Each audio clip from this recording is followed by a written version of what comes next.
नमस्कार दोस्तों, हम आज वैदिक सभ्यता में एक बहुत ही महत्वपूर्ण बिंदु पर चर्चा करने वाले हैं। मुझे लगता है कि भारत के बहुत सारे लोग ऐसे हैं जो इस बिंदु से अनभिज्ञ गए और इस बिंदु के बाद आपको कई चीजों का अनुभव हो जाएगा।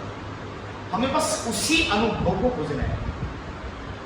आज हम वैदिक सभ्यता में एक अलग पार्ट और एक अलग स्टोरी पर चर्चा करने जा रहे हैं, जिनका समाज के लोगों को ज्ञान होता है।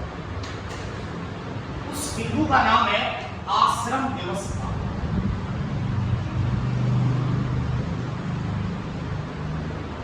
पहली बात है कि आश्रम व्यवस्था देने वाला जो व्यक्ति है, उस व्यक्ति का नाम है महर्षि याज्ञवल्क्य। और इस महर्षि याज्ञवल्क्य ने 4 आश्रम माने। पहले आश्रम का नाम है ब्रह्मचर्य, दूसरे आश्रम का नाम है गृहस्थ आश्रम, तीसरे का नाम है वानप्रस्थ आश्रम और चौथे का नाम है संन्यास आश्रम। ब्रह्मचर्य है 0 से 25 वर्ष, ये है 26 से 50 वर्ष और ये है 51 से 75 वर्ष, ये है 76 से 100 या फिर हम कहें आगे लगातार। सुनिए धार्मिक विस्तार से। महर्षि याज्ञवल्क्य ये कहता है कि जो आदमी इन आश्रम को अपनाकर जीवन जीता है, 100 साल पहले नहीं मर सकता, गारंटी देता है इस बात।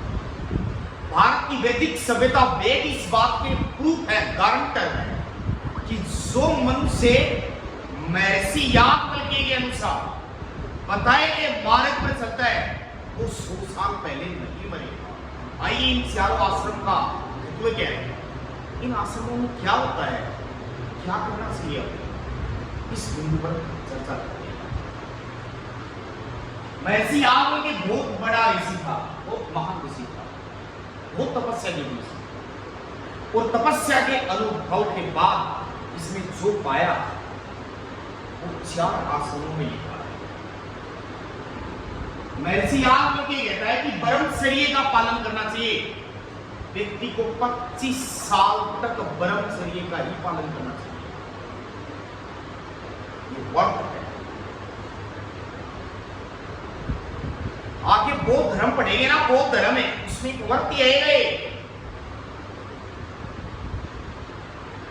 जैन धर्म में भी इनकी चर्चाएं होती हैं। ब्रह्मचर्य का 25 साल तक पालन करना चाहिए और ब्रह्मचर्य के आश्रम में आदमी को सिर्फ विद्या का अध्ययन ही करना चाहिए, पढ़ना नहीं चाहिए। महर्षि याज्ञवल्क्य कहता है कि जो मनुष्य ब्रह्मचर्य का पालन नहीं करता है, वो मनुष्य अपने जीवन के मंजिल और मार्ग के रास्तों में रुकावटें पैदा करता है। और जो मनुष्य ब्रह्मचर्य का पालन करता है, तो वो जो सोचता है वैसा ही होता है। ये वर्त है एक बच्चे का। 25 साल तक सिर्फ ब्रह्मचर्य के रूप में विद्या का ही अध्ययन करना चाहिए। देवताओं में हनुमान ने ब्रह्मचर्य का पालन किया था, इसलिए हनुमान पर्वत को उठा लाया। किसी देवता की बस की बात नहीं थी, वो पहाड़ को उठा लाया। ब्रह्मचर्य में इतनी ताकत मानी गई है कि जो आदमी केवल ब्रह्मचर्य का ही पालन कर लेगा, वो 100 साल पहले नहीं मरेगा। उसकी जिंदगी में कभी अशुभ नहीं हो सकता। उसे रिद्धि सिद्धि ज्ञान की प्राप्ति हो जाती है। जो वो सोचता है वैसा ही हो जाता है। परंतु इस वर्त का पालन करना भी आसान नहीं है और आज के समाज में तो बहुत कॉम्प्लिकेटेड है, बहुत कठिन है। प्राचीन काल के लोगों को आश्रम व्यवस्था तो नहीं पढ़ाई जाती थी, परंतु वो लोग ब्रह्मचर्य का पालन कर लेते थे क्योंकि उन्हें ज्ञान नहीं था। और इस ज्ञान की वजह से वो इस ब्रह्मचर्य का पालन कर ले। आज 3 साल के बच्चे को पता रहता है, पहले 30 साल के बच्चे को पता नहीं। जब किसी आदमी को विवाह कर दिया जाता है तो 30 साल के आदमी को भी पता नहीं था तेरे को आज इस कमरे में सोना है। आज 3 साल के बच्चे को पता हो जाता है, क्योंकि उस वक्त के लोग अनभिज्ञ थे, अज्ञानी थे, परंतु उनके अनभिज्ञ और अज्ञानी में एक व्रत का पालन हुआ जिसका नाम है ब्रह्मचर्य। इसलिए अपने दादा परदादाओं की उम्र 90, 95, 100 ही रही। इतनी बड़ी ताकत है ब्रह्मचर्य। मनुष्य के शरीर में 2 प्रकार का खून पाया जाता है, एक तो लाल खून और एक सफेद खून। सफेद खून को अंग्रेजी में प्लाज्मा कहते हैं। मानव के शरीर में जब प्लाज्मा खत्म हो जाता है तो लाल खून कुछ भी नहीं बचता। अपनी गाड़ी वो 2 प्रकार के ऑयल से बनती है, एक तो ऑयल वो होता है जो रोज डालते हैं, और एक ऑयल वो होता है जो 2-4 महीने में एक बार डालते हैं। जो 2-4 महीने में एक बार डालते हैं प्लाज्मा हो गया, तो जो रोज डालते हैं खून हो गया। इसी तरीके से मनुष्य का शरीर काम करता है, यानी प्लाज्मा में इतनी ताकत मानी गई है कि एक बार मरे हुए व्यक्ति को भी पिला दिया गया तो वो जिंदा हो गया। इतनी ताकत। इसीलिए शास्त्र कहता है कि मनुष्य को 25 साल तक ब्रह्मचर्य का ही पालन करना चाहिए, और 25 साल के बाद एक दिन का समय भी नहीं निकालना चाहिए, फिर उसे दूसरे आश्रम में प्रवेश करना। अब 25 साल बाद में विवाह हो जाना चाहिए। माता पिता का यह कर्तव्य है, समाज का यह कर्तव्य है, पूर्वजों का यह कर्तव्य है कि ठीक 25 साल के होते ही उसका विवाह कर देना चाहिए, क्योंकि ब्रह्मचर्य के पालन को अधिक समय तक रोका नहीं जा सकता। ये भक्ति शास्त्र कहता है, ये असंभव है। इसलिए उसे गृहस्थ जीवन में आ जाना चाहिए और 50 साल तक बाल बच्चे और पत्नी के साथ ही जीवन बिताए, जिसको गृहस्थ जीवन का। 50 साल के बाद में आपके बाल बच्चे भी लगभग 20-22 साल के हो जाएंगे। 25 साल बाद में जब आप 50 साल के हो जाएंगे तो आपके बाल बच्चे भी 20-22 साल के हो जाएंगे। इसलिए 50 साल के बाद आदमी को सिर्फ एक ही काम करना चाहिए, वन की ओर चला जाना चाहिए, एकांत में जाना चाहिए, सोचना चाहिए।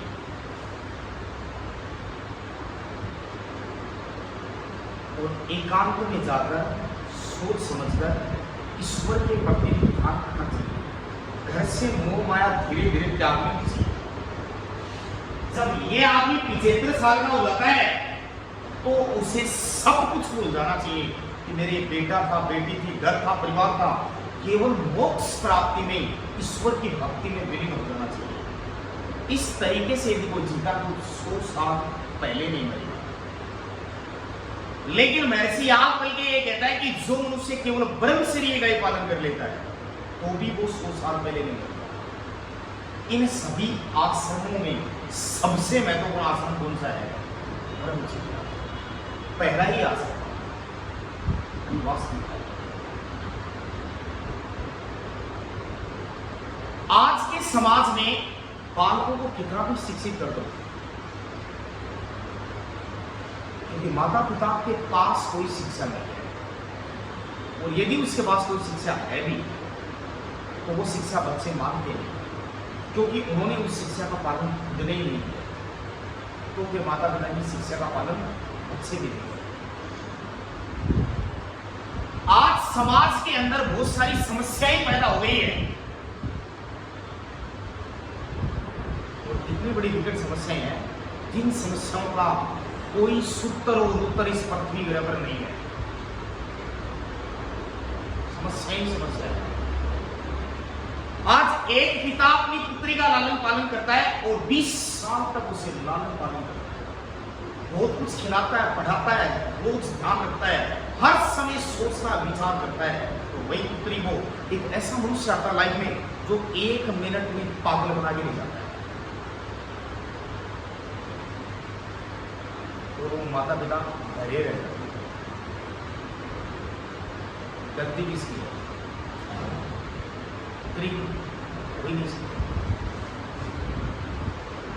गलती पुत्री की नहीं है, क्योंकि पुत्री ने कुछ देखा ही नहीं था और उस आदमी ने वो दिखाया जो हमने कभी देखा ही नहीं।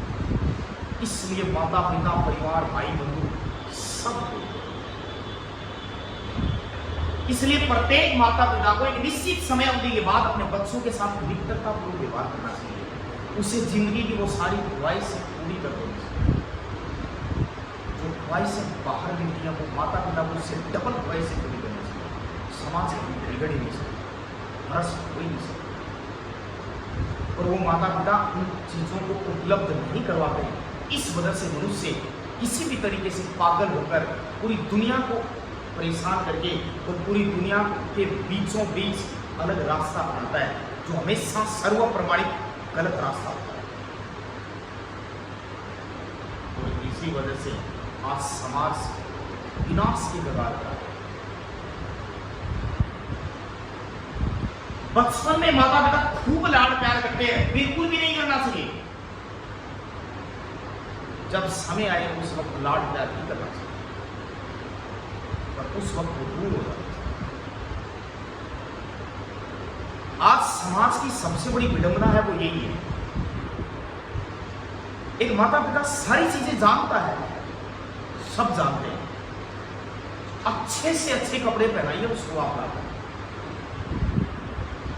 अपनी बेटी बहू को सर्वश्रेष्ठ कपड़े बनाइए, ऐसे कपड़े की दुनिया में इसको हमारे अलावा इतने महंगे कपड़े कोई नहीं दिला सकता, इतनी बेहतरी से कोई चीज नहीं खिला सकता, इतना बेहतरी से कोई फोन लाके नहीं दे सकता, इतनी बेहतर व्यवस्था और कोई सामान्य पुरुष नहीं कर सकता। वो लड़की उस घर को छोड़कर कभी जा ही नहीं सकती। पर माता पिता ये सब कंट्रोल कर देते हैं। बच्चे के पास रास्ते हैं, खन्नी खाने वाले बच्चे के पास पैसे नहीं है, कभी माता पिता उसे खन्नी के लिए पैसे नहीं देते हैं, पर वो रास्ता बना लेता है, चोरी कर लेता है, कुछ भी कर लेता है, और वो बंदोबस्त कर लेता है। यही काम लड़कियां करती हैं।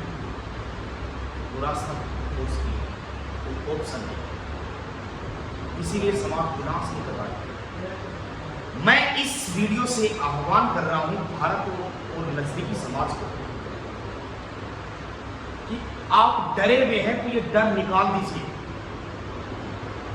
यदि आपने अपने बच्चों को वो सब चीजें दी हैं और ला के दे रहे हैं जो कोई नहीं दे सकता, तो वो बच्चे जाकर भी घर छोड़ के बाहर, और यदि नहीं दिए तो आप जाके भी उनको अपने घर में रोक नहीं सकते। स्त्री उस महानता का नाम है जो समाज को पूरे को धूमिल में मिला सकती है। एक स्त्री 50 व्यक्तियों के घर में सभी से बात कर लेती है, किसी को पता नहीं चलने देती है। पुरुष ऐसा नहीं हो सकता। सामान्यतः कोई भी लड़की होती है वो घर के बीच में रहकर दुनिया में पता नहीं किससे बात कर ली उसने, वो 20 साल तक पता नहीं रहने देती और वो घर से बाहर भी नहीं जाती। हम उसी घर में रहते हैं, पता नहीं चलता, और जिस दिन पता चलता है उस दिन दुनिया में पीछे कुछ नहीं बचता है। मैं सबसे ज्यादा तो उन लोगों को मान समझता हूं जो इतना पागल बनाकर ले जाते हैं। सोचिए उनके पास कितना दिमाग है, कितने पढ़े लिखे, जिंदगी में कुछ भी नहीं है, पर उनके पास एक पावर है कि हम पागल को आसान तरीके से। इसलिए दुनिया के टॉप से टॉप खानदान की बच्ची को ले जाते हैं। तो वो इसलिए चली जाती है क्योंकि माता पिता ने उसको कुछ नहीं किया, इसलिए वो इंतजार है। यदि आप अपने बच्चों को सिक्योर करना चाहते हैं और चाहते हैं कि हमारे बच्चे सही रहें, क्योंकि आज तक इस तरीके के विवाह एक भी सक्सेस नहीं हुए जिसका परिणाम समाज भुगत रहा है, जो सभी जानते हैं। इसलिए प्रत्येक माता पिता से मैं एक अनुरोध कर रहा हूं कि अपने बच्चों को वो सारी सुविधा दे, चाहे कर्ज उठाकर दे, पर वो सुविधा कोई और ना दे सके। उसके पास वो इसीलिए है कि उनको वो सुविधाएं और दे रहा है, और जो सुविधा दे रहा है वो उसके लिए भगवान है, बाकी कुछ नहीं। महर्षि याज्ञवल्क्य ने स्पष्ट शब्दों में सारी कहानी बयान की है, 100 वर्षों तक के जीवन के बारे में बताया है। और आज इस व्रत का पालन करना नामुमकिन है। आज के समाज में यदि हमने बच्चे से ब्रह्मचर्य का पालन करवाया तो वो बच्चा भगवान है, खुद खुदा है, जो बोल देगा वही हो जाएगा। इस व्रत को तो बड़े बड़े तपस्वी भी फैलो, महान ऋषि भी फैल करते हैं इसके आगे। 84,000 सालों तक कई ऋषियों ने तपस्या कर दी, वो भी फैल। ये व्रत कोई सामान्य व्रत नहीं है। जो मनुष्य इन व्रत का पालन कर लेता है उसकी जिंदगी में कभी अंधेरा नहीं हो सकता। वो स्वयं खुदा है, साक्षात्कार भगवान है। परंतु ये भी प्रमाणिक बात है कि जो मनुष्य जितना अधिक कंट्रोल कर लेता है वो भी एक महान मनुष्य। ये सबसे बड़ी ताकत दी है भगवान ने मनुष्य को। 25 साल के बाद मनुष्य किसी भी जीवन की यात्रा में जा सकता है। यह महर्षि याज्ञवल्क्य के अनुसार है, जो एक महान ऋषि हैं, उन्होंने आश्रम व्यवस्था दी है। और 4 आश्रम माने जिनकी सीक्वेंस और वो 100 साल पहले नहीं मर सकता। ये था आश्रम व्यवस्था, इसे लिख